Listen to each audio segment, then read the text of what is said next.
ताई जेव्हा तरुण होतो ना, अहो किती काम करायचो आणि किती ओझे उचलायचो, पण कधी काय नाही झालं. बॉडी तेवढी तब्येत चांगली होती. म्हातारपणी खाण्याचे दिवस आले, आनंदात राहण्याचे दिवस आले, आनंदात जगण्याचे दिवस आले. लेकरा बाळांसाठी आयुष्यभर काबाड कष्ट केलेत. लेकरा बाळांसाठी हाडाचं काळं रक्ताचं पाणी करून झिजत आलेत. फाटलेला बनेल असेल तर तोच 2-2 महिने वापरलाय. फाटलेली चप्पल वर्षभर वापरली आहे. आईनं एका साडीला ठिगळं देऊन साड्या वापरल्यात. पहिल्या काळात माहिती आहे, नवीन लुगडं 4-5 जणी जावा असेल तर एकच राहायचं. जिला गावाला जायचं तिनेच ते लुगडं घालायचं, तिनेच ती नाटी घालायची. वस्त्र तेवढे नव्हते, खाण्यासाठी अन्न तेवढं नव्हतं, पण किंमत होती. माणसाच्या तब्येती चांगल्या होत्या. पीक जास्त निघत नव्हतं, थोडंच पीक निघायचं, पण त्या पिकानं माणूस कधी आजारी पडत नव्हता, त्या धान्यानं कधी आजारी पडत नव्हता.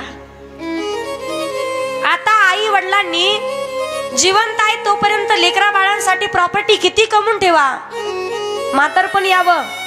अहो नोकरीला मुलं आहेत, एक आई वडिलाचे 3-3 मुलं नोकरीला आहेत. कोणाला 1.5 लाख पगार, कोणाला 1 लाख पगार. पण तरी सुद्धा शेवटी जीव निघून जातानाच्या वेळेला एकही मुलगा त्यांच्या जवळ नाहीये. आपण जर विचार केला, आई वडिलाचं म्हातारपण सुखात जातं पहा, आपण नातवंड अंग खांद्यावर खेळतात. पहिल्या काळातला विचार केला ना, नातवाचा सगळ्यात जवळचा आवडता व्यक्ती कोण असेल आणि आवडती व्यक्ती कोण असेल तर ती आजी आजोबा राहायचे. आईपेक्षा आणि बापापेक्षा जास्त मुलं आजी आजोबाकडे खेळायचे. पण आता ती पद्धत नाही राहिली. आता मुलाला फक्त मोबाईल दिला जातो. मोबाईल घेतला की मुलाला आजी नाही, आजोबा नाही, वडील नाही, आई नाही, कोणी लागत नाही, फक्त मोबाईल आणि तो मुलगा. पहिल्या काळात मुलं त्यामुळे वाईट मार्गाला जात नव्हते. आजी आजोबा स्वतःच्या आयुष्यातले अनुभव सांगायचे. बाळा हे असं केलं तर असं होतं बरं का, असं करायचं नाही, आम्ही अनुभव घेतलाय, आमच्या काळात असं जगावं लागायचं, असं काम करावं लागायचं. ज्या लेकराला प्रपंच त्याच्या अंगावरती नाही, संसार त्या अंगावरती नाही, ते लेकरू योग्य वेळेत आजी आजोबाच्या विचारांनी संस्कारी व्हायचं. आणि म्हातारपणी कधी आई वडिलाला घराच्या बाहेर काढत नव्हतं, कधी वृद्धाश्रम दाखवत नव्हतं. शोकांतिक वाटते पाज. शिकलेल्या आई वडिलांचे, शिकलेल्या लेकरांचे आई वडील वृद्धाश्रमात आहेत. 1.5 लाख रुपये पगार आहे. अहो 3-3 मजली बिल्डिंग बांधा, पण म्हातारे आई बापाला सांभाळणं होत नसेल तर त्या बंगल्याला सुद्धा काढी लागली. उपयोग नाही बंगल्याचा सुद्धा. 50-50 एकर शेती आहे, 1.5 लाख रुपये पगार आहे. जोपर्यंत दारात आपला म्हातारा बाप आणि म्हातारी आई आहे ना, तोपर्यंत वाईट नजर करून कोणाची पाहण्याची हिंमत होत नाही घराकडं. पण ज्या दिवशी ते आई वडील घराच्या समोरून निघून जातील, त्या दिवशी त्या घराचं घर पण राहत नाही. त्या घरामध्ये बसावं वाटत नाही, आनंद वाटत नाही त्या घरात. ज्यांना आई वडील नाही त्यांना किंमत कळते. जगात किती चांगलं कर्म करा, किती चांगलं माणसानं जीवन जगा, पण भरभरून कौतुक जेवढं आई वडिलांनी करावं तेवढं कौतुक आपलं कोणीच करू शकत नाही. आज कदाचित लोकांना वाटत असेल, ताई 40-50 वर्षाचं झालं, 30 लाखाची 50 लाखाची 4 व्हीलर घेतली मी, त्या गाडीमध्ये बसून आणण्यासाठी, तो आनंद व्यक्त करण्यासाठी तुमचे आई वडील नसतील ना, किती नाही 1 कोटीची गाडी घेतली तरी सुद्धा आनंद नाही वाटणार तुम्हाला. ज्या आई वडिलांनी काबाड कष्ट आपल्यासाठी केलेत ना, त्यांचे ऋण माणसानं कधी विसरले नाही पाहिजेत, त्यांचे उपकार कधी माणसानं विसरले नाही पाहिजेत. आणि जगात सगळ्यात मोठा श्राप जर कोणाचा लागत असेल तर तो आई वडिलांचा आहे. निस्वार्थ मनानं प्रेम आपल्यावरती करतायत. एका मुलानं ठरवलं पहा, आई निघून गेलेली होती, बाप घरात आहे, लग्न झालं, एकुलता एक मुलगा आहे. बापानं मुलगा 6-7 वर्षाचा असल्यापासून स्वतःच्या हातानं स्वयंपाक करून भाकरी करून मुलाला खाऊ घातल्यात. मुलाला शिकवलं 10वी 11वी 12वी. लोकांचं सालानं महिन्यानं रोजानं काम करायचा. शेती नव्हती, पत्नी नव्हती, दुःख विसरून गेला बाप आणि मुलाकडे पाहून जीवन जगायचा. मुलगा नोकरीला लागला, 1 लाख रुपये पगार आहे त्याला. त्याचं लग्न लावून दिलं. गावातल्या एका श्रीमंत माणसाची मुलगी म्हणून, घरात सून म्हणून त्यानं आणलीये. आणि लग्न लावून दिल्याच्या नंतर ज्या वेळेला काही कालांतरनं तोच बाप म्हातारा झाला, कधी खोकला येऊ लागला, कधी त्याला मळमळ होऊ लागली, कधी त्याच्यामध्ये छातीमध्ये कप साजायचा, कधी कुठेतरी थुकायचा.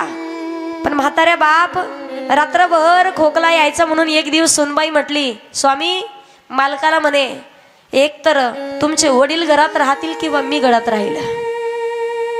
आता पहा, एकीकडे आड आणि एकीकडे विहीर, आयुष्यभर संसार तिच्या सोबत करायचा आहे. ती पत्नी सांगती वडील राहतील किंवा मी राहील, करावं काय. बापाकडे आला. रात्रीच्या वेळेला मध्यरात्री 11-12 वाजेपर्यंत झोप नाही लागलं त्या पोराला. पत्नी झोपी गेली आणि रात्री 12-1 वाजता मध्यरात्री बापाच्या खोलीत आला आणि बापाच्या गळ्यात पडून ढसा ढसा मुलगा रडायला लागला.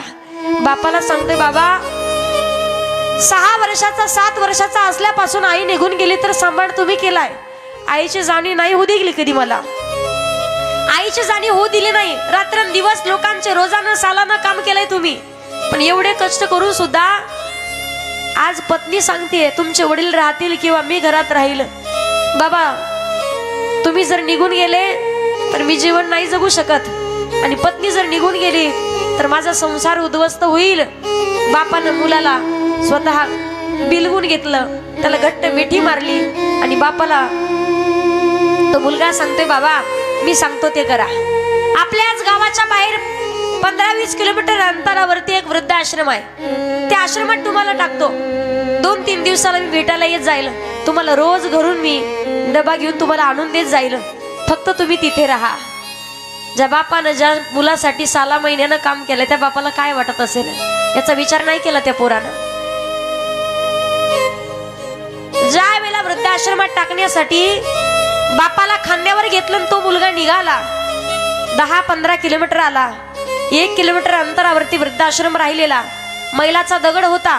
त्या दगडाजवळ बापानं सांगितलं, लेका अरे जरा 10-5 मिनिट या दगडावरती बसू दे. दगडावरती बाप बसला, रुमाल घेतला, रुमालामध्ये मुंडकं खुपसून ढसा ढसा ओक्सा बोक्षी रडू लागलाय बाप. बाप रडताना पाहिलं, मुलगा रडतोय. बाबा तुम्हाला वाटतं का मी भेटायला येणार नाही? तुम्हाला वाटतं का मी तुम्हाला परत कधी सांभाळणार? तुम्हाला विचारायला येणार नाही? तुमची काळजी मी घेईल, तुम्हाला 8 दिवसाला भेटायला येईल, पण रडू काय नका. बापानं उत्तर दिलंय, लेका अरे तू वृद्धाश्रमात टाकतो याचं दुःख नाही वाटत मला. तू कधीच मला भेटायला येणार नाही याचंही दुःख वाटत नाही मला. तू मला जेवायला आणून देशील की नाही, पैसे देशील की नाही याचंही दुःख वाटत नाही रे.